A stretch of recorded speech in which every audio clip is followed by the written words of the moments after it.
नमस्कार विद्यार्थियों, अथर्व एजुकेटर के इस YouTube प्लेटफॉर्म पर एक बार पुनः आपका स्वागत है। कैसे हैं दोस्तों आप लोग? उम्मीद है सकुशल होंगे, स्वस्थ होंगे। यूपी के मेरे अभ्यर्थियों, आपका पैट का रिजल्ट आ चुका है। आशा है कि बिल्कुल उम्मीद के मुताबिक आया होगा और आप सभी अग्रिम परीक्षाओं की तैयारी में लग गए होंगे। 2024 इलेक्शन ईयर है दोस्तों, तो देश के अलग अलग राज्यों में बहुत सी सरकारी नौकरियां निकलनी है, जिससे हमारा उत्तर प्रदेश भी अछूता नहीं है। इस वर्ष उत्तर प्रदेश सरकार के द्वारा बहुत सी नौकरियां निकाली जाएंगी और जो पुराने पेंडिंग पेपर्स हैं वो भी इसी वर्ष कंडक्ट कराए जाएंगे, जैसे कि यूपी वीडियो का पेपर हो गया, फॉरेस्ट एसआई का पेपर हो गया। ये सभी मार्च के अंतिम सप्ताह से इनके पेपर प्रारंभ हो जाएंगे। तो आपके पास बहुत ज़्यादा समय है नहीं, तैयारी में जुट जाइए दोस्तों।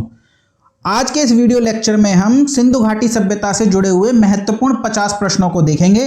तो चलिए सीधे मैं आज का लेक्चर प्रारंभ करता हूं, पर उससे पहले यदि अभी तक आपने अथर्व एजुकेटर को सब्सक्राइब नहीं किया है तो प्लीज अथर्व एजुकेटर को सब्सक्राइब कीजिए। सेशन पसंद आए तो वीडियो को लाइक भी कीजिएगा। चलिए, हमारा आज का पहला प्रश्न है, भारत का सबसे पहला खोजा गया शहर निम्न में से कौन सा था? हड़प्पा, मोहनजोदड़ो, कालीबंगा या धौलावीरा में से आपको बताना है कि सबसे पहले किसे खोजा गया था। प्रश्न का उत्तर हो जाएगा हड़प्पा दोस्तों। 1921 में दयाराम साहनी ने इस शहर को खोजा था, दयाराम साहनी ने, और ये पहला शहर था जो इस सभ्यता का खोजा गया था। इसी कारण से इस सभ्यता को हड़प्पा सभ्यता के नाम से जाना जाता है। 1922 में राखलदास बैनर्जी के द्वारा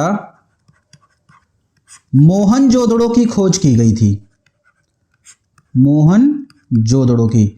तो यह सिंधु घाटी सभ्यता का खोजा जाने वाला दूसरा शहर था और दयाराम साहनी ने और राखलदास बैनर्जी ने ये जो उत्खनन कार्य किया था, ये उत्खनन कार्य इन्होंने जॉन मार्शल के नेतृत्व में किया था। ये बात भी आप ध्यान रखिएगा। तो इस पूरे के पूरे उत्खनन का जो नेतृत्व कर रहे थे वो कर रहे थे जॉन मार्शल, और जॉन मार्शल के नेतृत्व में दयाराम साहनी ने 1921 में हड़प्पा को खोजा और 1922 में राखलदास बैनर्जी के द्वारा मोहनजोदड़ो को खोजा गया। तो सबसे पहला खोजा गया शहर हो जाएगा आपका हड़प्पा। अगला प्रश्न है, हड़प्पा किस नदी के किनारे स्थित है? रावी नदी, सिंधु नदी, भोगवा नदी या घग्गर नदी? तो ध्यान रखिएगा, अगर हड़प्पा पूछा जाए तो हड़प्पा रावी नदी के किनारे पर स्थित है। बात करें यदि हम सिंधु नदी की, तो सिंधु नदी पर मोहनजोदड़ो स्थित है, मोहनजोदड़ो। वहीं भोगवा नदी के किनारे लोथल स्थित है। लोथल जो कि सिंधु घाटी सभ्यता का एक बंदरगाह था, एक गोदीवाड़ा था, वह भोगवा नदी के किनारे पर स्थित है। वहीं बात करें यदि हम घग्गर नदी की, तो घग्गर नदी के किनारे कालीबंगा, कालीबंगा जो कि राजस्थान में स्थित है, यह कालीबंगा सिंधु घाटी सभ्यता का एक महत्वपूर्ण स्थल है और यह घग्गर नदी के किनारे पर स्थित है। हमारा अगला प्रश्न है, निम्न में से कौन सुमेलित नहीं है? चन्हूदड़ो, सिंधु नदी। तो सिंधु नदी के किनारे मोहनजोदड़ो और चन्हूदड़ो नाम के दो शहर हैं या दो पुरातात्विक स्थल हैं, और ये दोनों ही स्थल पाकिस्तान में पड़ते हैं। बनावली की बात करें तो बनावली हरियाणा में पड़ता है और यह प्राचीन सरस्वती नदी, जिसे घग्गर नदी के नाम से भी जानते हैं, घग्गर नदी को ही प्राचीन सरस्वती नदी कहा जाता है। प्राचीन सरस्वती नदी के किनारे कालीबंगा और बनावली जैसे सिंधु घाटी सभ्यता के स्थल उपस्थित हैं। बात करें यदि लोथल की, तो लोथल भोगवा नदी के किनारे हम चर्चा कर चुके हैं। कालीबंगा लूनी नदी के किनारे नहीं है, बल्कि घग्गर नदी के किनारे है। लूनी नदी के किनारे अगर बात करें तो सिंधु घाटी सभ्यता का एक बहुत ही महत्वपूर्ण स्थल धौलावीरा स्थित है। धौलावीरा जो कि गुजरात में है, वह किस नदी के किनारे पर स्थित है? तो वह स्थित है लूनी नदी के किनारे पर। चलिए हम देखते हैं हमारा अगला प्रश्न। हमारा अगला प्रश्न है, निम्न में से कौन सुमेलित है? एक तरफ आपको सिंधु घाटी सभ्यता के स्थल दिए हुए हैं और सामने की तरफ उनके उत्खननकर्ता का नाम दिया और आपको बताना है इसमें से कौन सुमेलित है। बात करें हड़प्पा, राखलदास बैनर्जी, तो बिल्कुल नहीं। हड़प्पा की खोज किसने करी है? दयाराम साहनी ने। वहीं मोहनजोदड़ो की खोज करी है राखलदास बैनर्जी ने। चन्हूदड़ो की खोज मजूमदार ने करी है, एमजी मजूमदार के द्वारा चन्हूदड़ो की खोज की गई है। ध्यान रखिएगा, चन्हूदड़ो का जो उत्खनन है वह हेनरी मैके के द्वारा भी किया गया। तो आपको किन्हीं किन्हीं पुस्तकों में हेनरी मैके मिलेगा, तो आपको घबराने की जरूरत नहीं है। इसकी जो खोज सर्वप्रथम की थी वो मजूमदार ने की थी, बाद में इसमें उत्खनन कार्य हेनरी मैके के द्वारा भी किया गया है। तो यही हमारा सुमेलित है, जबकि धौलावीरा की खोज बिष्ट साहब के द्वारा की गई है, तो वो अभी असुमेलित हो जाएगा। उत्तर हो जाएगा चन्हूदड़ो। चन्हूदड़ो जो कि पाकिस्तान में स्थित है, और यहां से क्या मिला है, चन्हूदड़ो से बात करें अगर हम, चन्हूदड़ो तो यह पाकिस्तान में सिंधु नदी के किनारे पर स्थित है, और यहां से मनके बनाने के कारखाने मिले हैं, मनके बनाने के कारखाने। चलिए अगला प्रश्न है, निम्न में से कौन सा हड़प्पा की खुदाई में नहीं पाया गया? व्यवस्थित नालियां। हड़प्पा एक नगरीय सभ्यता थी, सिंधु घाटी की सभ्यता एक नगरीय सभ्यता थी, और वहां पर पूरी तरीके से जल निकासी की व्यवस्था थी, बहुत सुंदर ढंग से और व्यवस्थित तरीके से नालियों का निर्माण किया गया था। किले के अवशेष भी मिलते हैं। सैंधव सभ्यता में हर नगर में 2 किले होते थे, जिसे हम पश्चिमी टीला और पूर्वी टीला के नाम से जानते थे।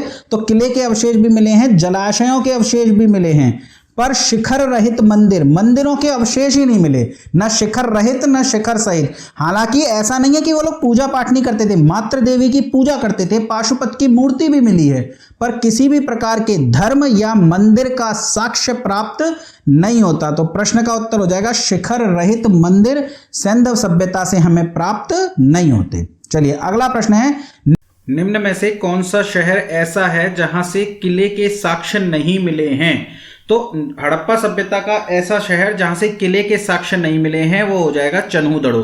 चन्हूदड़ो जो कि पाकिस्तान में स्थित है, सिंधु नदी के किनारे स्थित है, वहां से किसी भी प्रकार के किले के साक्ष्य हमें प्राप्त नहीं होते। अगला क्वेश्चन है, सिंधु घाटी सभ्यता की विशेषता थी प्रकृति की शक्तियों की पूजा। बिल्कुल, सिंधु घाटी सभ्यता में मंदिर प्राप्त नहीं होते, पर पूजा पाठ करते हैं वे, और पूजा पाठ प्रकृति की शक्तियों की करते थे, जैसे जल की पूजा करते थे, आसमान की पूजा करते थे, पेड़ पौधों की पूजा करते थे, तो प्रकृति की शक्तियों की वे पूजा करते थे। व्यवस्थित शहरी जीवन हमें सैंधव सभ्यता से प्राप्त होता है, कर देहाती खेती हमें प्राप्त नहीं होती, किसी भी प्रकार का जाति आधारित समाज हमें प्राप्त नहीं होता। अब हमें 2 प्राप्त होते हैं, प्रकृति की शक्तियों की पूजा पर व्यवस्थित शहरी जीवन। लेकिन प्रश्न पूछ रहा है सैंधव सभ्यता की विशेषता क्या है? मुख्य रूप से सैंधव सभ्यता अपनी नगरीय सभ्यता के लिए जाना जाता है, नगरीय सभ्यता के लिए जाना जाता है। तो इन दोनों में यदि हमें एप्रोप्राइट आंसर चूज करना हो तो प्रश्न का उत्तर हो जाएगा व्यवस्थित शहरी जीवन।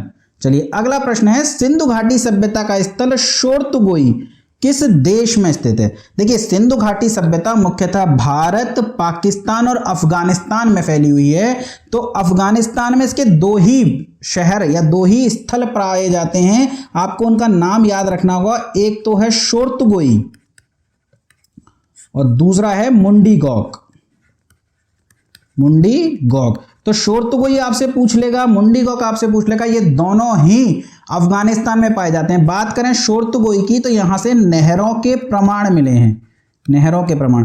देखिए सिंधु घाटी सभ्यता में नहरों का कोई बहुत बड़ा जाल हमें प्राप्त नहीं होता, लेकिन शोरतुगोई एक ऐसा स्थल है जहां से हमें नहरों के प्रमाण मिले हैं। तो हम ये भी नहीं कह सकते कि सिंधु घाटी सभ्यता के लोग नहरों से पूरी तरीके से अपरिचित थे। तो ध्यान रखिएगा शोरतुगोई और मुंडीगौक कहां है? अफगानिस्तान में है। तो प्रश्न का उत्तर हो जाएगा अफगानिस्तान।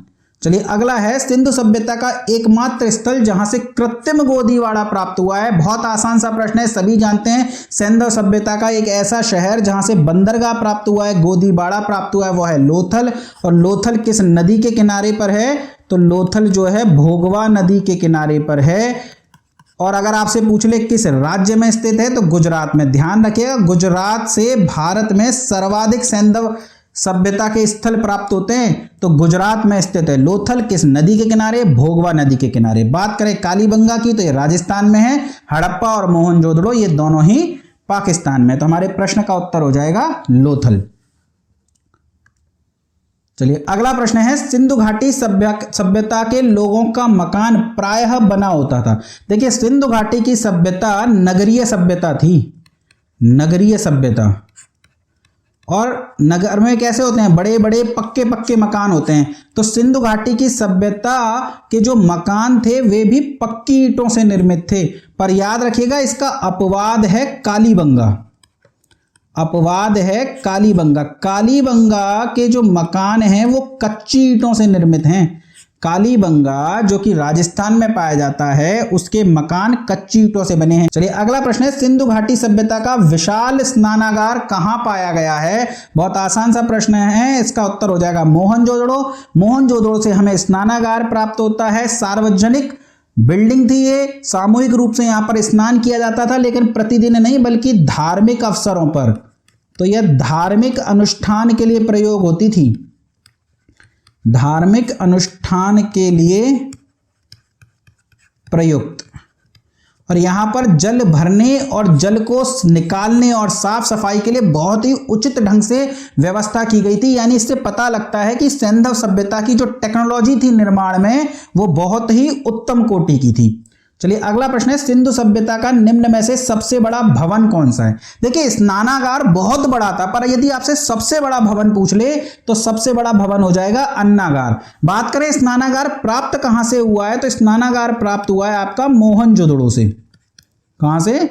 मोहनजोदड़ो से। जबकि ये जो सबसे बड़ा अन्नागार है ये प्राप्त हुआ है हड़प्पा से।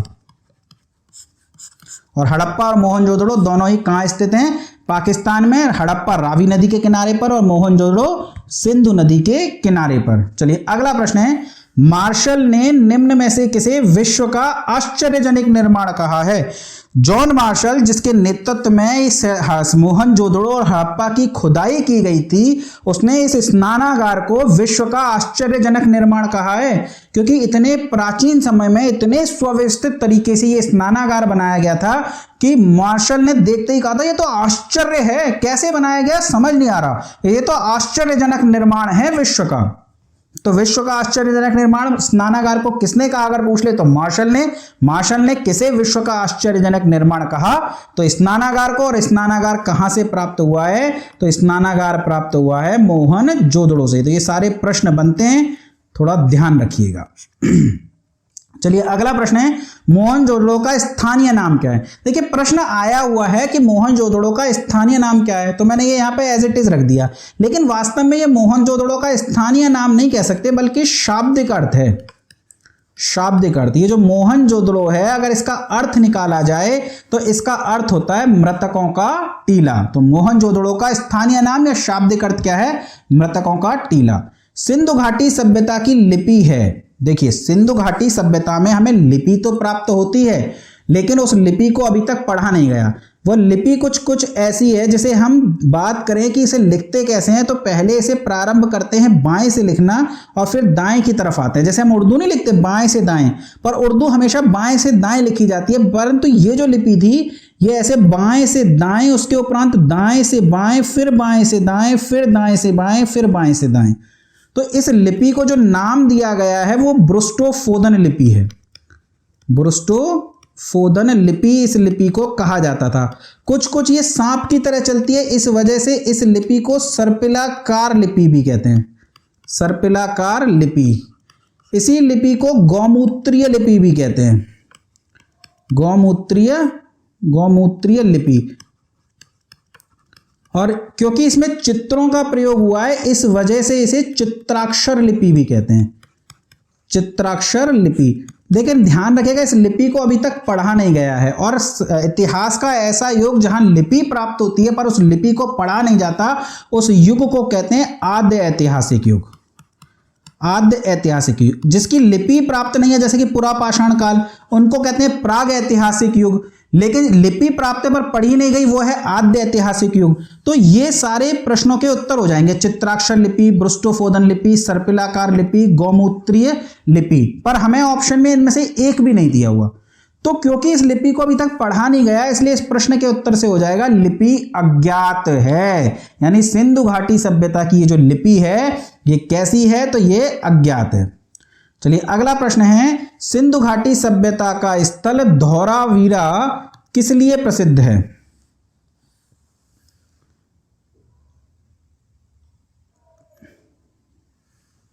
सिंधु घाटी सभ्यता का स्थल धौलावीरा किस लिए प्रसिद्ध है? सबसे पहले तो ये धौलावीरा कहां पर है? तो ये धौलावीरा जो है गुजरात राज्य में स्थित है। गुजरात राज्य में किस नदी के किनारे पर? लूनी नदी के किनारे पर। लूनी नदी के किनारे पर। लूनी नदी जो कि बेसिकली राजस्थान की नदी है और जो कच्छ के रण में जाकर के सूख जाती है, तो उसी नदी के आसपास ये धौलावीरा की सभ्यता है और ये 40वीं यूनेस्को साइट है, यानी विश्व की भारत की 40वीं ऐसा स्थान जो यूनेस्को की सूची में जगह बनाने में कामयाब हुआ, वो है धौलावीरा यूनेस्को। तो धौलावीरा यूनेस्को की विश्व सूची में शामिल है। और ये किस लिए प्रसिद्ध है? तो ये जल प्रबंधन के लिए प्रसिद्ध है, यानी यहां पर हमें जल प्रबंधन के वाटर मैनेजमेंट के साक्ष्य मिलते हैं। साथ ही यहीं से हमें एक लिपि पट्ट भी प्राप्त होता है। एक पत्थर का बड़ा सा पट्ट है जिस पर लिपि लिखी गई है, लेकिन उस लिपि को अभी तक पढ़ा नहीं जा सका। तो धौलावीरा किस लिए प्रसिद्ध है? धौलावीरा प्रसिद्ध है जल प्रबंधन के लिए। अगला है धौलावीरा का विकास किस नदी क्षेत्र में हुआ? चर्चा हम कई बार कर चुके हैं, लूनी नदी क्षेत्र में। अगला, किसकी मूर्ति सिंधु घाटी सभ्यता के लोगों की एक महत्वपूर्ण रचना थी? सिंधु घाटी सभ्यता में कई मूर्तियां प्राप्त होती हैं। अधिकांश मूर्तियां टेराकोटा की मिली हैं। टेराकोटा जो कि पकी हुई मिट्टी होती थी, पर कुछ मूर्तियां कांस्य की भी मिली हैं। कांसे की, कांसा जो कि तांबे में टिन मिला करके बनाया जाता था। तो ये जो नर्तकी की मूर्ति है, ये भी कांसे की मूर्ति है, कांसे की मूर्ति। और यही सिंधु घाटी सभ्यता के लोगों की एक महत्वपूर्ण रचना थी, यानी कांसे की नर्तकी की मूर्ति। और ये कहां से प्राप्त होती है? तो ये प्राप्त होती है मोहनजोदड़ो से। और कांसे की मूर्तियां प्राप्त होती हैं, इससे पता लगता है कि ये जो सिंधु घाटी सभ्यता के लोग थे, ये कांसे से परिचित थे। इसी कारण से इस युग को कांस्य युगीन सभ्यता कहते हैं।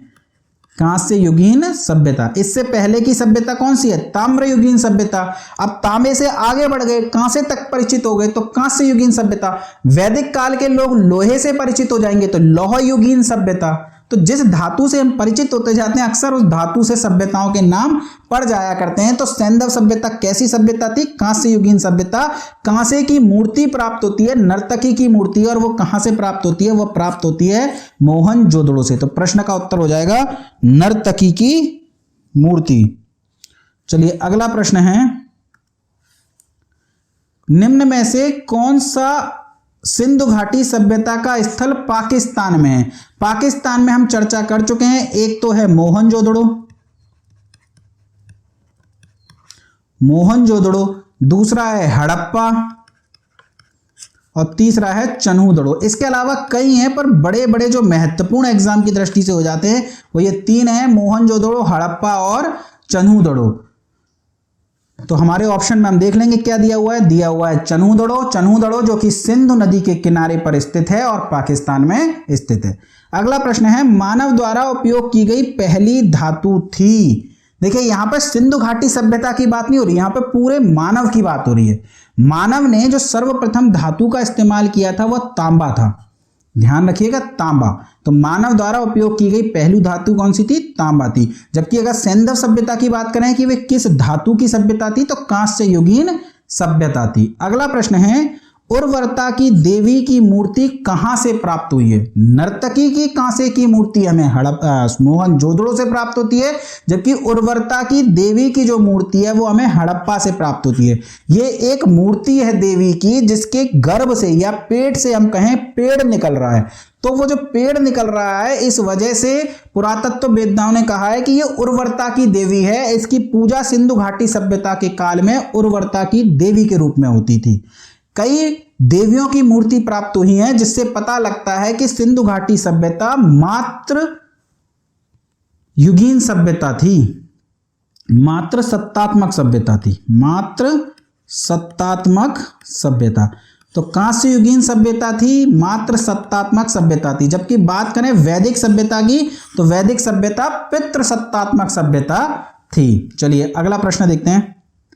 अगला प्रश्न है, हड़प्पा वासी किस वस्तु के उत्पादन में अग्रणी थे? हड़प्पा वासी कई तरह की फसलें उगाया करते थे, खेती मुख्य रूप से किया करते थे, और खेती के अधिशेष के कारण ही सिंधु घाटी सभ्यता का व्यापार उद्योग जगत उन्नत दशा में पहुंचा। तो महत्वपूर्ण क्या था? खेती। खेती के अधिशेष की वजह से तो व्यापार उन्नत हुआ। और उस खेती में भी जो मुख्यतः सबसे ज्यादा उत्पादन किया जाता था वह किया जाता था कपास का। कपास को सर्वप्रथम सिंधु घाटी सभ्यता के लोगों ने उगाया था। तो सिंधु किस वस्तु के उत्पादन में अग्रणी थे, या जैसे किस कपास को सर्वप्रथम किसने उगाया, इस तरीके से अगर आपसे पूछ लिया जाए तो हड़प्पा वासियों ने कपास को सबसे पहले उगाया था, या कपास के उत्पादन में वे अग्रणी थे। अगला प्रश्न है, निम्न में से कौन सी सभ्यता विश्व की सबसे प्राचीनतम सभ्यता है। देखिए इस प्रश्न को टिक कर लीजिए, क्योंकि ये एग्जाम में आएगा तो बहुत से विद्यार्थी जिन्होंने इस प्रश्न को नहीं पढ़ा होगा वो इसका उत्तर दे देंगे सिंधु घाटी सभ्यता, जो कि गलत हो जाएगा। सिंधु घाटी सभ्यता विश्व की प्राचीनतम सभ्यता नहीं है, बल्कि विश्व की प्राचीनतम सभ्यता होती है मेसोपोटामिया की सभ्यता। मेसोपोटामिया जिसका अर्थ होता है दो नदियों के बीच। एक बार यह भी पूछा गया था कि मेसोपोटामिया का यूनानी अर्थ क्या होता है। मेसोपोटामिया की यूनानी शब्द है जिसका तात्पर्य होता है दो नदियों के बीच, यानी यह सभ्यता दो नदियों के मध्य स्थित है। और वो दो नदियां कौन कौन सी हैं, तो वो नदियां हैं दजला, जिसे वर्तमान में टिग्रिस नदी के नाम से जानते हैं, और फरात, जिसे यूफ्रेटिस नदी के नाम से जानते हैं। यानी दजला और फरात नदियों के मध्य मेसोपोटामिया की सभ्यता विकसित हुई थी, जो कि विश्व की सबसे प्राचीनतम सभ्यता है। अगर आपसे पूछ लिया जाए कि किस सभ्यता में सर्वप्रथम लेखन सुविकसित हुआ, तो वो हो जाएगी आपकी कौन सी, सुमेरियन सभ्यता। पर विश्व की सबसे प्राचीनतम सभ्यता हो जाएगी मेसोपोटामिया की सभ्यता। अगला प्रश्न है, निम्न में से कौन असुमेलित है। आपको असुमेलित बताना है दोस्तों। मोहनजोदड़ो से विशाल स्नानागार प्राप्त हुए, हम पढ़ चुके हैं। हड़प्पा से पुजारी की मूर्ति प्राप्त हुई है, एक मूर्ति प्राप्त हुई है जिसे पुजारी की मूर्ति कहा जाता है। कालीबंगा से जुते हुए खेत के साक्ष्य प्राप्त हुए हैं, ये बहुत इंपॉर्टेंट है, ध्यान रखिएगा। धौलावीरा से मनके बनाने के साक्ष्य, धौलावीरा से नहीं प्राप्त हुए, तो ये हमारे प्रश्न का उत्तर हो जाएगा। मनके बनाने के जो साक्ष्य हैं वो चन्हूदड़ों से प्राप्त हुए हैं, और चन्हूदड़ों के अलावा कहां से प्राप्त हुए, ये आपसे पूछा जाए भारत में कहां से प्राप्त हुए हैं, तो ये प्राप्त हुए हैं लोथल से। तो ध्यान रखिएगा, मनके बनाने के साक्ष्य कहां से प्राप्त हुए, चन्हूदड़ों और लोथल से। हमारा अगला प्रश्न है, सिंधु घाटी सभ्यता के शहरों की गलियां कैसी थी। देखिए सिंधु घाटी की जो सभ्यता है वो कैसी सभ्यता है, नगरीय सभ्यता। और नगर में या शहरों में जो गलियां होती हैं वो चौड़ी और सीधी होती हैं, यानी बड़ी बड़ी गलियां होती हैं। तो सिंधु घाटी सभ्यता की जो शहरों की गलियां थी वो कैसी थी, तो वो थी चौड़ी और सीधी। अगला है, सिंधु अर्थव्यवस्था की ताकत थी कृषि, व्यापार, चाक पर बनाए गए मिट्टी के बर्तन, या बढ़ईगिरी। तो ध्यान रखिएगा, व्यापार सुविकसित अवस्था में था, इस बात में कोई डाउट नहीं है। लेकिन वो जो व्यापार था वो कृषि आधारित था। यदि कृषि ही ना हो या कृषि अच्छी ना हो तो व्यापार भी नहीं फल फूल सकता था सिंधु घाटी सभ्यता का। कृषि अधिशेष पर ही वो व्यापार विकसित हुआ था। तो सिंधु घाटी सभ्यता की जो अर्थव्यवस्था की जो नींव थी, या जो रीढ़ थी, या जो ताकत थी, वो क्या थी, कृषि थी। तो आपसे पूछ लिया जाए अर्थव्यवस्था किस पर टिकी हुई थी, तो कृषि पर टिकी हुई थी। अगला है, निम्न में से किस द्रव्य का उपयोग हड़प्पा काल की मुद्राओं के निर्माण में मुख्य रूप से किया गया है। देखिए यहाँ इस मुद्राओं का अर्थ मनी से नहीं है, यहाँ पर जो है किसी भी प्रकार का मनी एक्सचेंज नहीं होता था, मुद्रा विनिमय नहीं हुआ करता था। लोग आपस में एक दूसरे से जो है सामान के बदले सामान लेते थे, यानी वस्तु विनिमय करते थे। यहाँ मुद्राओं का जो तात्पर्य है वो मोहरों से है, और मोहरें जो हैं वो एक प्रकार की सील थी। जैसे आज भी हम कोई प्रोडक्ट लाते हैं, सील बंद लाते हैं, जैसे ही हम उसकी खोलते हैं तो उसकी सील टूट जाती है, जिससे वह सामान हमें पता लग जाता है कि वह खोला गया है या उससे छेड़छाड़ की गई है। तो इसी प्रकार से सिंधु घाटी सभ्यता के समय में भी पैकेट्स पर मोहर लगाई जाती थी मिट्टी की, और यदि कोई भी उसे मार्ग में खोलने की कोशिश करे या उसे छेड़छाड़ करे तो वो मोहर टूट जाती थी और आगे उस सामान को नहीं लिया जाता था। तो जो मोहरें थी वो जिसकी बनी होती थी वो थी टेराकोटा। टेराकोटा मतलब पकी हुई मिट्टी। तो प्रश्न का उत्तर हो जाएगा टेराकोटा। चलिए अगला प्रश्न देखते हैं। अगला प्रश्न है, मेसोपोटामिया से प्राप्त मोहरों से सैंधव सभ्यता के लिए क्या शब्द मिलता है। जो मेसोपोटामिया की सभ्यता से हमें मोहरें प्राप्त हुई हैं, उन मोहरों पर लिपि अंकित है और उस लिपि को पढ़ा जा चुका है, और सिंधु घाटी सभ्यता के लिए जो शब्द मिलता है वो मिलता है मेलुहा। यानी मेसोपोटामिया के लोग सैंधव सभ्यता को मेलुहा कहा करते थे, या सिंधु घाटी सभ्यता जो स्थल थे उन्हें क्या कहते थे, मेलुहा। यानी मेलुहा से व्यापार करते थे वे, तो उनके लिए सिंधु घाटी की सभ्यता मेलुहा थी। तो किस नाम से जाना जाता है, मेलुहा। चलिए अगला है, निम्नलिखित पालतू जानवरों में से कौन ऐसा है जिनका अंकन सैंधव मोहरों पर नहीं हुआ। सिंधु घाटी सभ्यता से जो हमें मोहरें प्राप्त हुई हैं, लगभग 2000 मोहरें प्राप्त हुई हैं। उन मोहरों पर कई प्रकार के जानवरों के चित्र अंकित हैं, लेकिन ध्यान रखिएगा गाय के चित्र अंकित नहीं है, इसलिए हमें, और गाय के कोई साक्ष्य भी नहीं मिले, इसलिए हम कहते हैं कि सिंधु घाटी सभ्यता के जो लोग थे वो गाय से अपरिचित थे। गाय मुख्य जानवर था वैदिक सभ्यता के लोगों के लिए, गाय को वो वध नहीं करते थे, उनके लिए वो अवध्य था, और जो अधिकतर युद्ध लड़े जाते हैं वो गाय के लिए लड़े जाते हैं। लेकिन सिंधु घाटी सभ्यता में गाय नहीं हुआ करती थी, गाय के कोई भी साक्ष्य प्राप्त नहीं हुए। इसी प्रकार घोड़े के साक्ष्य प्राप्त हुए हैं चन्हूदड़ों से, घोड़े की अस्थियां मिली हैं, पर मोहरों पर घोड़े का कोई भी चित्र अंकित नहीं है। तो याद रखिएगा मोहरों पर गाय और घोड़ों का चित्र अंकित नहीं है। इसलिए प्रश्न पहले आया करता था, अब तो काफी टाइम से नहीं आया, कि किससे परिचित नहीं है, तो वहां पर घोड़ा भी सही उत्तर मान लिया जाता है। लेकिन गाय के तो न साक्ष्य प्राप्त हुए और ना ही मोहरों पर वह अंकित है। तो ध्यान रखिएगा, प्रश्न का उत्तर हो जाएगा गाय। हड़प्पा की सामाजिक व्यवस्था कैसी थी? समतावादी, दास श्रम आधारित, रंग वर्ण आधारित या जाति आधारित? देखिए, हड़प्पा सभ्यता में पूर्वी टीला और पश्चिमी टीला मिलता था। यहाँ पर शासक वर्ग रहता था और यहाँ पर आम जनता रहती थी पूर्वी टीले में, लेकिन यहाँ किसी प्रकार का भेदभाव नहीं था। ये केवल शासन व्यवस्था को सही ढंग से चलाया जा सके इसी वजह से किया जाता था। अदरवाइज जो यहाँ मकान मिले हैं या यहाँ मकान मिले हैं या यहाँ जो रहन सहन है, इन दोनों में कोई खास अंतर देखने को नहीं मिलता। तो जो हड़प्पा की सामाजिक व्यवस्था थी वो समतावादी थी, ना कि दास श्रम आधारित या रंग वर्ण आधारित या जाति आधारित। जाति व्यवस्था, वर्ण व्यवस्था का कोई साक्ष्य हड़प्पा से प्राप्त नहीं होता। दोस्तों, थोड़ा सब्सक्राइब कर दो और सेशन पसंद आ रहा हो तो वीडियो को लाइक भी करो। चलो हम देखते हैं अपना अगला प्रश्न। अगला प्रश्न है, निम्न में से कौन सी चीज सिंधु घाटी की खुदाई में वाणिज्यिक और आर्थिक विकास का द्योतक है? तो व्यापार से जुड़ी हुई चीजें थी मोहरें, मोहरों से ही व्यापार चलता था, तो वाणिज्यिक और आर्थिक विकास का द्योतक भी है मोहरें। लगभग 2000 मोहरें सिंधु घाटी सभ्यता से प्राप्त हुई हैं। आपसे पूछा जा रहा है किस शहर से सर्वाधिक मोहरें प्राप्त हुई हैं? तो सर्वाधिक मोहरें प्राप्त हुई हैं मोहनजोदड़ो से। 2000 में से लगभग 1200 मोहरें जो हैं वो हमें मोहनजोदड़ो से ही प्राप्त होती हैं। अगला प्रश्न है, निम्न में से कौन सा स्थल नवपाषाण युग का प्राचीनतम स्थल है? देखिए, कई नवपाषाण कालीन, पुरापाषाण कालीन, मध्य पाषाण कालीन और नवपाषाण कालीन, ये 3 युग थे सैंधव सभ्यता से पहले। तो नवपाषाण कालीन कई बस्तियां प्राप्त होती हैं भारत से, जैसे कि चिरांद हो गया, मेहरगढ़ हो गया, बुर्जहोम हो गया, दैमाबाद। इसमें जो सबसे प्राचीनतम है वो है बुर्जहोम। बुर्जहोम से हमें गर्तावास के साक्ष्य प्राप्त होते हैं। कई बार पूछा गया ये प्रश्न कि गर्तावास के साक्ष्य कहाँ से प्राप्त होते हैं? तो वो प्राप्त होते हैं बुर्जहोम से, और ये कहाँ स्थित है? तो ये स्थित है जम्मू कश्मीर में। चलिए अगला प्रश्न है, कालीबंगा स्थित है। कालीबंगा, कालीबंगा का शाब्दिक अर्थ होता है काली चूड़ियां। काली चूड़ियां, यहाँ के जो घर हैं वो कच्ची ईंटों से निर्मित हैं, हमने चर्चा करी थी, कच्ची ईंटों से। और ये कहाँ स्थित है? तो ये स्थित है राजस्थान में। अगला है, किस सैंधव स्थल के घर कच्ची ईंटों से बने हुए थे? कच्ची मिट्टी से बने हुए थे। कच्ची मिट्टी की ईंटों से कर लीजिए आप, कच्ची मिट्टी की ईंटों से या कच्ची मिट्टी से बने हुए थे। तो प्रश्न का उत्तर हो जाएगा कालीबंगा। चलिए अगला है, हड़प्पा वासियों को वर्तमान राजस्थान से कौन सी धातु की प्राप्ति हुई है? तो हड़प्पा वासी जो राजस्थान से धातु प्राप्त करते थे वो करते थे तांबा। राजस्थान के खेतड़ी से हड़प्पा वासियों को तांबा प्राप्त होता था। चलिए अगला प्रश्न देखते हैं। अगला प्रश्न है, निम्न में से कौन सी पुरापाषाण कालीन बस्ती है? निम्न में से कौन सी पुरापाषाण कालीन बस्ती है? चिरांद, बुर्जहोम, हुनसांगी या मेहरगढ़?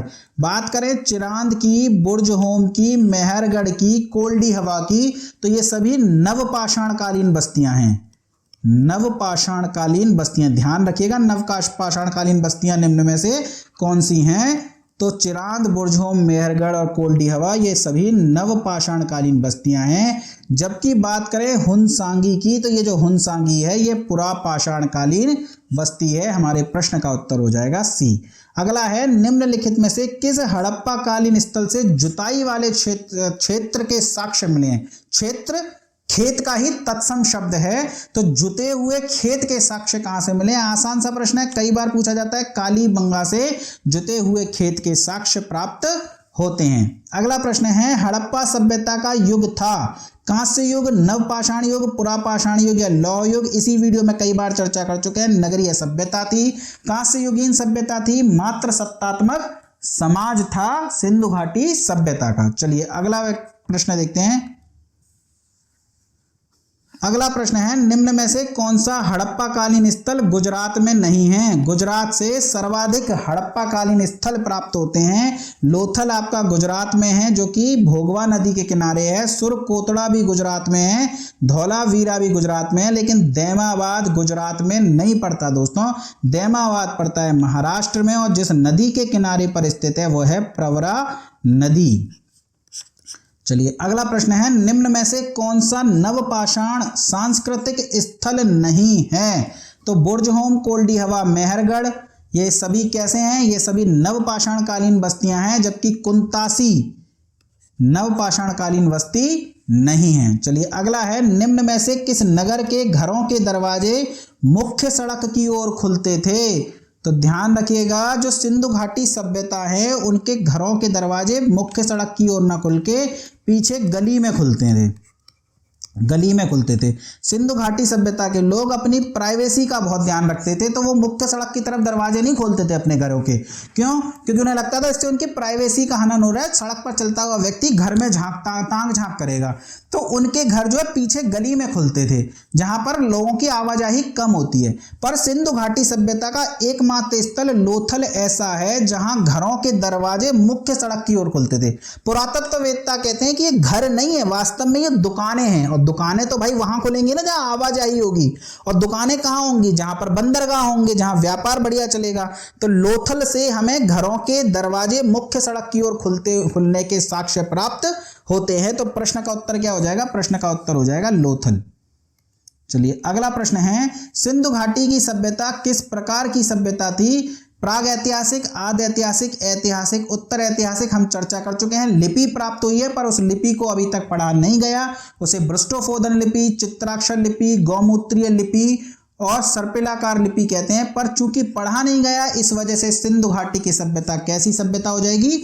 आदि ऐतिहासिक सभ्यता। चलिए अगला प्रश्न है, हड़प्पा सभ्यता के संपूर्ण क्षेत्र का आकार किस प्रकार का था? देखिए नए नए हड़प्पा कालीन क्षेत्र मिलते रहते हैं, तो अब तो इस प्रश्न का कुछ औचित्य रह नहीं गया, क्योंकि अब जो आकार है वो त्रिभुजाकार नहीं है। पर चूंकि प्रश्न पुराना आता रहता है और अभी तक कोई नया आकार का आंकड़ा तो आया नहीं है, तो आप ध्यान रखिएगा सिंधु घाटी सभ्यता के संपूर्ण क्षेत्र का आकार कैसा है? त्रिभुजाकार है। किस स्थल से हाथी दांत के पैमाने की प्राप्ति हुई है? देखिए पैमाना व्यापार के लिए इस्तेमाल होता है, दुकानों में इस्तेमाल होते हैं तराजू, पैमाने, ये सब।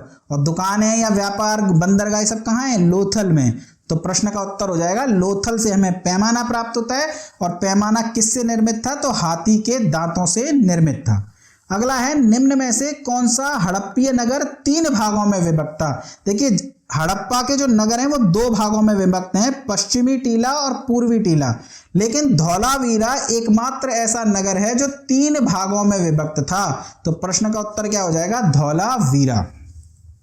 चलिए अगला है, युग्म शवाधान के साक्ष्य कहां से मिले हैं? यानी एक ही कब्र में 2 लोगों को दफनाए जाने के जो साक्ष्य हैं वो प्राप्त हुए हैं लोथल से।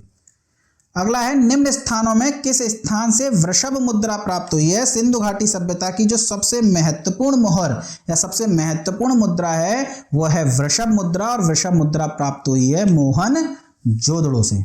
चलिए अगला देखते हैं, हड़प्पा सभ्यता के अंतर्गत अलंकृत ईंटों के साक्ष्य कहां से प्राप्त हुए? देखिए अलंकृत ईंटें पूछे आपसे, तो अलंकृत ईंटें जो प्राप्त हुई हैं वो तो प्राप्त हुई हैं कालीबंगा से। और यदि आपसे पूछ ले कि वृत्ताकार ईंटें या वक्राकार ईंटें कहां से प्राप्त हुई हैं? वक्राकार, तो वक्राकार ईंटें प्राप्त हुई हैं चन्हूदड़ों से। ये बात ध्यान रखिएगा, दोनों में थोड़ा सा कंफ्यूजन हो जाता है। अगर वक्राकार ईंटें पूछे तो चन्हूदड़ों से, और अलंकृत ईंटें पूछे तो कालीबंगा से। भारत का सबसे बड़ा हड़प्पन पुरा स्थल है। आपसे पूछा जा रहा है भारत में स्थित स्थलों में से सबसे बड़ा पुरा स्थल कौन सा है? आलमगीरपुर, कालीबंगा, लोथल, धौलावीरा। दोस्तों यहाँ तो ऑप्शन में नहीं दिया, ध्यान रखिएगा, यहाँ पे ऑप्शन सही कर लीजिए, आप राखीगढ़ी कर लीजिए, क्योंकि भारत में स्थित सबसे बड़ा हड़प्पन पुरा स्थल या सिंधु घाटी सभ्यता का सबसे बड़ा स्थल जो है वो राखीगढ़ी है। और राखीगढ़ी कहाँ स्थित है? तो राखीगढ़ी स्थित है हरियाणा प्रांत में या हरियाणा राज्य में।